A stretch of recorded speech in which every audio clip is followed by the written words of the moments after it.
Let's see the morning. Good morning from my balcony. Visit. Tumutubo yung clematis. May clematis. Ayan. Nilagay ko ito ng Christmas. Ayan, tumubo. Ito siya, nagda-dry. Kulang siya sa dilig. Let's see. Kulang sa dilig. No, it's not. It's a lot of water. And geranium.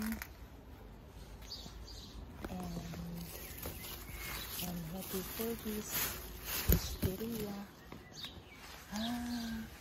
Nagbukaan na tong spider flower ko. Cumin flowers pangalan niya. It's nice. It's from the seeds. I like this. Nagtanim ako nito sa Pilipinas, hindi tumubo. It has flowers. Nag-multiply ako nito. Ito tumutubo siya. This is dahlia. Mga dami nilagay ko dyan para maging compost. Namumulaklak na Ito yung kinuha ko kay Selma na geranium. Ayan, mga damo. Tayo magdamo sa umaga. Tumutubo Ito yung vines nung yung ba to? Morning glory. Tumutubo yung dahlia. Tumutubo ang dahlia. Ilagay natin dyan para maging compost. Namatay yung bromeliad. Ito wild ito. Wild. Na beneficial plant. Ito marami siyang damo. Ayan yung ito is wild. Ito wild flower to. Tutubo tong mga buto. I'll put it here para tutubo yan. Yung ko pala namatay siya. Yung what you call this, yung sayote, I planted here. Hindi ko diniligan nung winter. And then sabi ng pinsan ko, hello, shout out kay sa pinikasan kong maganda. Alam mo na kung sino ka. Si Josie. She discovered me sa YouTube. Alam mo ba yung pinsan ko na yun? Wala. Sabihin ko na ang totoo, pinsan, ha? Sabi ko, laging nagte-text. That's the wonder of YouTube. Sabi ko, sino ba tong text sa akin? Nagme-message si Josie, pinsan ko. Ewan ko. Nagkita kami nung si Kuya Freddy kinasal. Last naming pagkikita. I think I was 12 years old. And then nagme-message siya sa akin. Sino ba tong nagme-message lagi sa YouTube? And then one time, ayun, sinabi nga niya na pinsan ko. So ayun, na-discover niya ako sa YouTube after how many years? 45 years? 40 years? Hindi kami nagkita. Hindi kami nag-usap. And because of YouTube, nakita niya ako. Ayan, that's the wonder of social media. Sa YouTube niya ako nakita. Shout out kay Josie. How are you? I'm here in my balcony. Namatay yung aking orchids. Nalamigan siya. Sorry. Siya, itong labas ko kasi siya. Diyan, at lumamig kaya namatay. So, ayan, kagigising ko. Alas 8 na. Kasi nagtrabaho ako kahapon. Ayan, ganda ng araw. Ayan yung mga alyon. Nagbukaan na sila. Ang dami, oh. Mga roses. Nagbukaan na din. Ito, tapos na siya na mulaklak. Rose din dito. Tapos yan, dami, oh. Mga roses. Mga alyon. Ayan na yung ano ko. That's my flowers. So if you can watch me, may Instagram nandyan. Nagbebenta na rin ako ng mga flowers because I have a lot. Ayan, peonies doon. Sea peonies. Allium. Ayan, bago kong banda. Circular na ginawa ko sa harap. Ayan yung seedlings ko. And then ayun yung ano na rin yung mga what do you call this? Hindi gaano malinaw. Those are Margaret. Ayan. Nagbukaan na yung mga roses. Bukaan na sila. Ayan ang view. Ay, ayan yung buwan. May red, may talaga this season ang pinakamagandang season para sa akin, and this month mga 15 ng May. Nagbukaan na sila.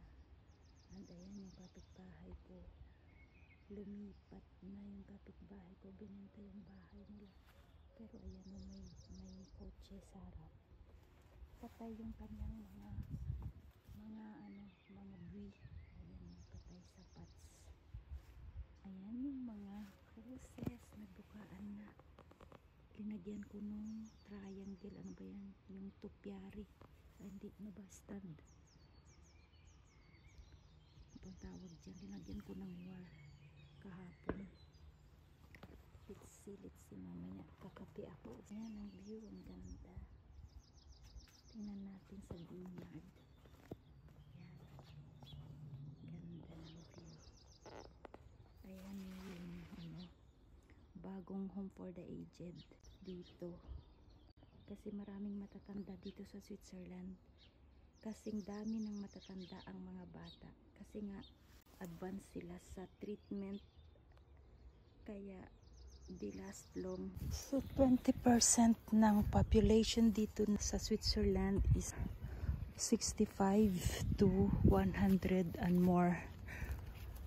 And then 20% are children from 0 to 20, and the rest are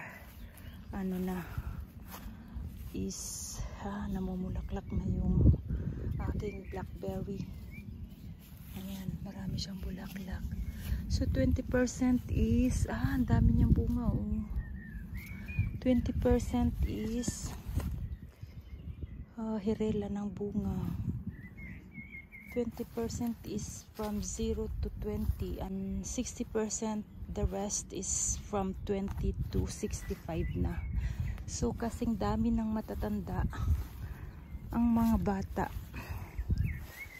because of advanced technology ng medical, and they have easy access sa medication, sa treatment, and because everybody can afford to have treatment dito.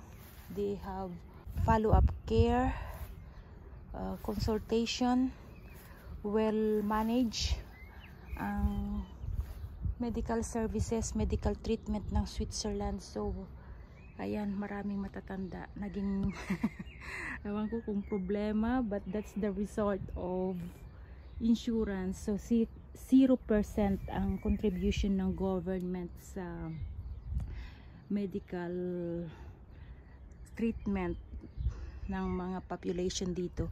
Everybody has insurance, so they will pay the insurance ng mga citizen. So zero subsidy ng government, but we are paying insurance. Ang insurance ko is 700 Swiss francs per month, and then si Bertong din 700 Swiss francs per month plus, and then yung anak ko is about, I think, 500 Swiss francs. So yun, so yan ang medical insurance dito. Medical, ang mga Swiss are well treated.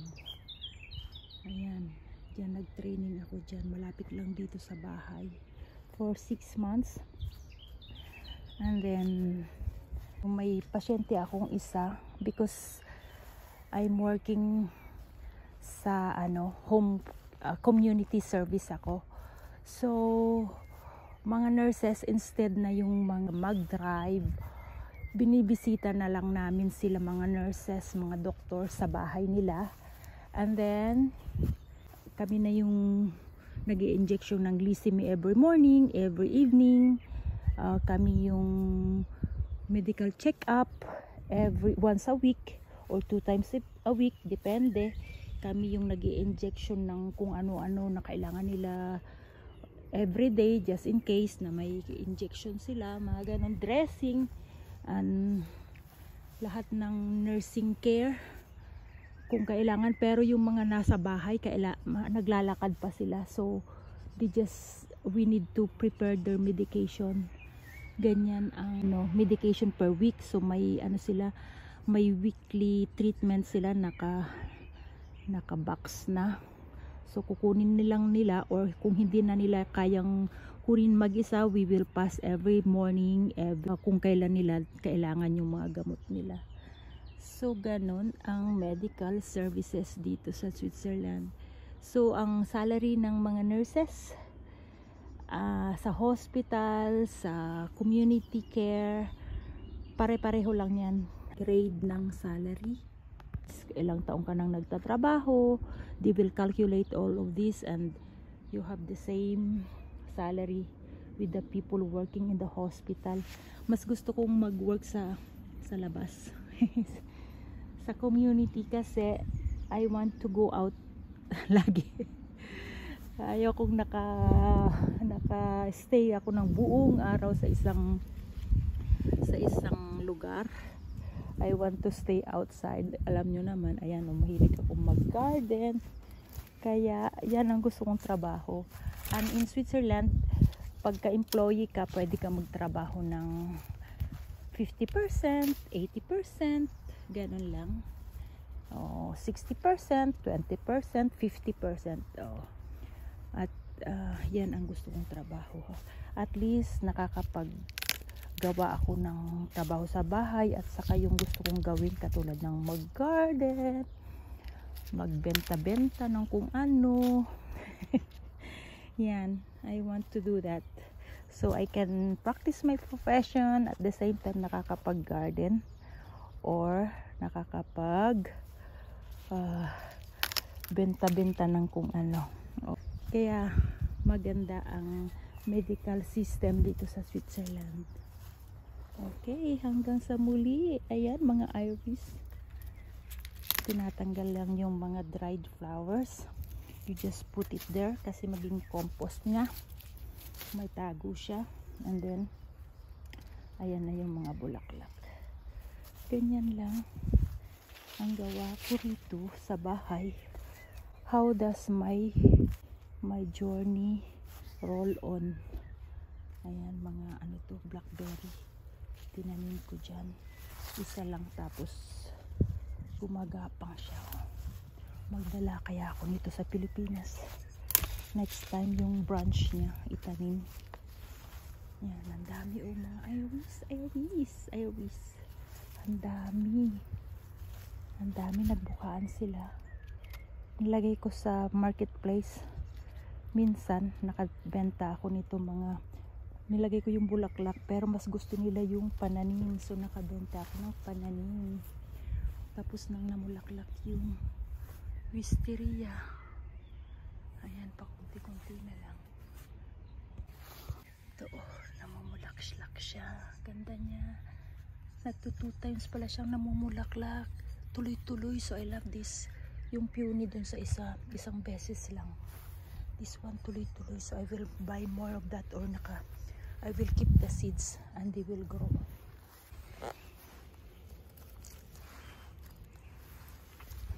Tuloy na dyan kung siya ng wire.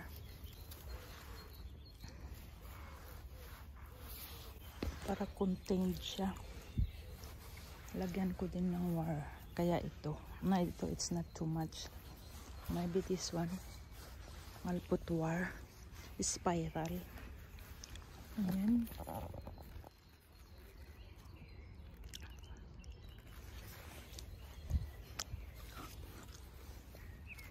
Buka na. Ayan din, oh. Sipa, it smells good. Wala siyang amoy. It's just a bush. Ito. Buka na, ang dami, oh. Who wants flowers? I can sell. Lots of flowers. Dati wala dito. I planted. So mayroon na rin. Dati doon lang. I started from, I think, 2 bulbs. And I got plenty already. Ayan, oh. 2 bulbs. And then, or just 1 bulb. And then, ang dami na. This one I will move. Kasi natatabunan siya nito. It's not doing well, oh. Isa lang siya. Kasi na-overcome siya nito. Next year, I will move that. Or this autumn. Ayan, dami, oh. Who wants to buy flowers? This lasts long. This allium. This is so beautiful. Ayan. Beautiful. It smells good. It smells more good.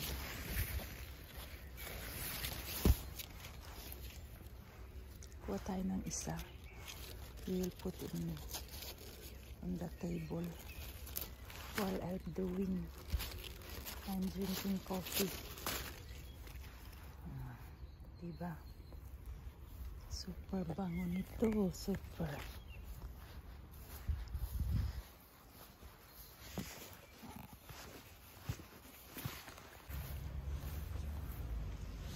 Lagyan na natin yung ating flower. Rose. Ayan, o.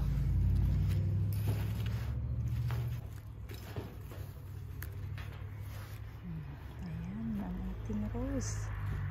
Habang tayo kumakain. Ayaw tumayo.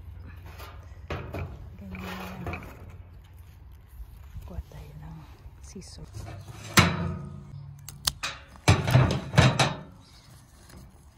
Ayaw pa rin tumayo. What I will do is I'll take a branch to make it stand. Ayan ang stand. Ganda din ng punis. Yan, ganda ng punis. Tapos na ginagawang tea yan. So I'll take the flowers and make tea.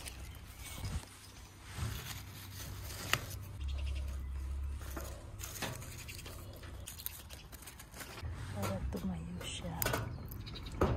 Lagyan ng branch. Kahit pa paano, nakatingin na siya sa akin. Oh, have a nice morning.